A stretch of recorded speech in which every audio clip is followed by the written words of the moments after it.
സുഖല്ലേ? ഇന്നത്തെ നമ്മുടെ റെസിപ്പി മണിപ്പുട്ടാണ് കേട്ടോ. മണിപ്പുട്ട് ഉണ്ടാക്കാൻ എല്ലാവർക്കും ഭയങ്കര മടിയല്ലേ? ഇന്ന് നമ്മളത് സിമ്പിളായിട്ടും ഈസി ആയിട്ട് എങ്ങനെയാണ് ഉണ്ടാക്കുക എന്നുള്ളതാണ് ഇന്ന് നമ്മുടെ വീഡിയോയിൽ കാണിച്ചു തന്നേക്കണേ. 1 കപ്പ് ഫൈൻ അരിപ്പൊടിയാണ് എടുത്തേക്കണേ. പുട്ടുപൊടി യൂസ് ചെയ്യണ്ട. ഈ മാവിന് ആവശ്യമായിട്ടുള്ള ഉപ്പ് ചേർക്കാം. 1 ടീസ്പൂൺ വെളിച്ചെണ്ണ ചേർക്കുന്നുണ്ട്. കൈ കൊണ്ട് തന്നെ ഫസ്റ്റ് നല്ലോണം മിക്സ് ചെയ്യാം. ആ എണ്ണ എല്ലായിടത്തും ആവാൻ പാകത്തിന്. ഇനി നമുക്കിതിലേക്ക് തിളച്ച വെള്ളം ഒഴിച്ചു കൊടുക്കാം. ആസ് യൂഷ്വൽ നമ്മൾ നൂൽപുട്ടിന് എങ്ങനെ കുഴയ്ക്കുക അതുപോലെ വെള്ളം ചേർത്ത് നല്ല സോഫ്റ്റ് ഡോ ആക്കി എടുക്കണം. വെള്ളം ചേർത്ത് നമ്മൾ കുഴച്ചിട്ടുണ്ട്. ഇപ്പം നല്ല ചൂടുണ്ട്. ഒന്ന് ചൂടാറിയതിന് ശേഷം കൈ വെച്ച് നല്ല സോഫ്റ്റായിട്ട് കുഴച്ചെടുക്കാം.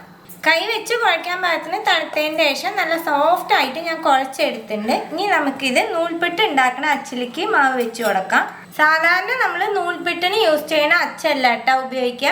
അതിൽ തന്നെ കുറച്ച് വലിപ്പമുള്ള ഹോളുള്ള അച്ചുണ്ടാവും. അതാണ് നമ്മൾ ഉപയോഗിക്കുന്നത്. മാവ് ഇതിലേക്ക് വെച്ച് കൊടുത്തിട്ടുണ്ട്. നമുക്കിത് അടയ്ക്കാം. ഇത് മാറ്റി വയ്ക്കുന്നുണ്ട്.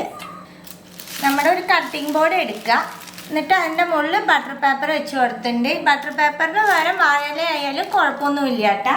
അതിലേക്ക് കുറച്ച് മാവ് സ്പ്രെഡ് ചെയ്ത് കൊടുക്കാം. കുറച്ച് നല്ലോണം സ്പ്രെഡ് ചെയ്തോളാം. ഇതിൻ്റെ മുകളിലേക്കാണ് നമ്മൾ പിഴിയാൻ പോണത്. ഇത് അരിപ്പൊടിയാണ് കേട്ടോ. നമ്മൾ ഏത് അരിപ്പൊടിയിലാണോ നമ്മൾ കുഴച്ചത് അതേ അരിപ്പൊടി തന്നെയാണ്, ഫൈനായിട്ടുള്ള. നമുക്ക് ഇതിൻ്റെ മുകളിലേക്ക് പിഴിയാം.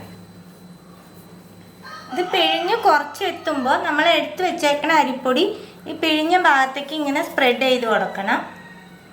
അല്ലെങ്കിൽ എല്ലാം ഒട്ടിപ്പിടിക്കുക. അതിന് വേണ്ടിയാണ് ഇങ്ങനെ ചെയ്യണത്. നമ്മൾ പിഴിഞ്ഞ് കഴിയുമ്പോൾ കൈയോടെ അരിപ്പൊടി സ്പ്രെഡ് ചെയ്യണം കേട്ടോ. അല്ലെങ്കിൽ എല്ലാം ഒട്ടി പിടിക്കും.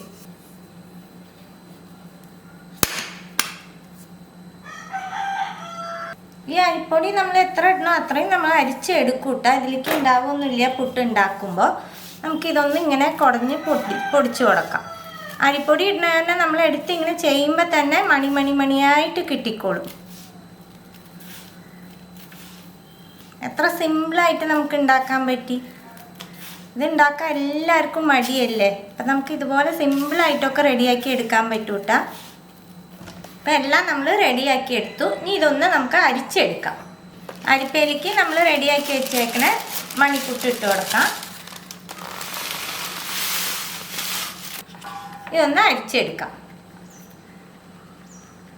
അരിപ്പൊടിയൊക്കെ പോയി. ഇത് കണ്ടില്ലേ, നമ്മൾ ഇട്ട അരിപ്പൊടിയൊക്കെ അടിയിലത്തെ പാത്രത്തിൽ അങ്ങനെയുണ്ട്. ഈ പൊടി കളയണ്ട കേട്ടോ. നമ്മൾ സാധാരണ പുട്ട് ഉണ്ടാക്കില്ലേ, അപ്പോൾ ഈ പൊടി യൂസ് ചെയ്യാൻ പറ്റും നമുക്ക്. ഇനി നമുക്ക് പുട്ടുണ്ടാക്കാം.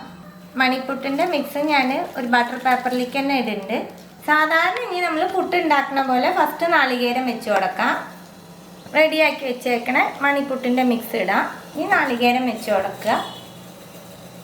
ബാക്കിയുള്ളതും നമുക്ക് ഇട്ട് കൊടുക്കാം.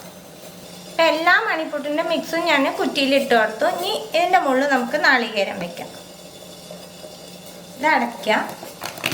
വെള്ളം നല്ലോണം തിളക്കിണ്ട്. ഇനി നമുക്കിത് ആവി കയറ്റിയെടുക്കാം. 6-7 മിനിറ്റ് വെച്ചാൽ മതി. പുട്ട് വെന്തുണ്ടാവും. ഫ്ലെയിം ഓഫ് ആക്കിയിട്ട് നമുക്ക് 1 മിനിറ്റ് ഇങ്ങനെ തന്നെ ഇരിക്കട്ടെ. അതിൻ്റെ ശേഷം നമുക്ക് എടുക്കാം. 1 മിനിറ്റ് വെച്ച് പുട്ട് എടുത്തിട്ടുണ്ട്. നമുക്ക് ഇതിന്ന് പുട്ട് മാറ്റാം. എത്ര സിമ്പിളായിട്ട് നമുക്ക് ഉണ്ടാക്കാൻ പറ്റി.